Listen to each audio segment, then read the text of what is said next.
Demak, hozirgi kunda hammaga ma'lum, men yosharyapman, chiroyli bo'lyapman, to'g'rimi? Buni eng asosiy sababi men tabiiy toza mahsulotlardan foydalanib kelayotganim. Nafaqat biotarnada, balki-da Chorsu filialiga kelib, siz mana bunday eng toza asallarni ham topishingiz mumkin. Masalan, aynan mana bunisi erkaklarimizga, sportsmenlarga ayniqsa juda ham katta quvvat bo'lar ekan. O'sha uchun asosan erkaklarimiz uchun tavsiya berib qolaman. Mana bu asalarini ini, masalan, har joyda topishingiz mumkin. Bunaqa sifatli va tozasini topishingizni men 100% garantiyasi bor deya olmayman. Chorsu filialida hamma narsamiz garantiya bilan. Aynan mana bu narsaga e'tiboringizni qaratmoqchiman. Juda ham ko'p kichkina bolachalarda ayniqsa tomoq og'riqlari paydo bo'ladi. Aynan o'sha paytda sразу antibiotik yoki qanaqadir kimikal tabletkalarga, ukol dorilarga yuguramiz.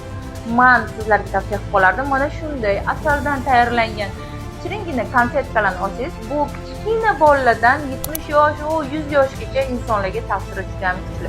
Aynan tomoq og'rig'ini bittada qoldirib beradigan. Mana shunaqa tabiiy narsalardan foydalaninglar, iltimos. Ikkinchi, bu narsa xurmo changidan olingan. Hozirgi kunda juda ham defitsit. Hattoki chet davlatlarda ham buni oshig'i juda ham ko'p. O'shaning uchun Chorsu filialida hamma topilmas narsalarni topishingiz mumkin deb aytib qolaman.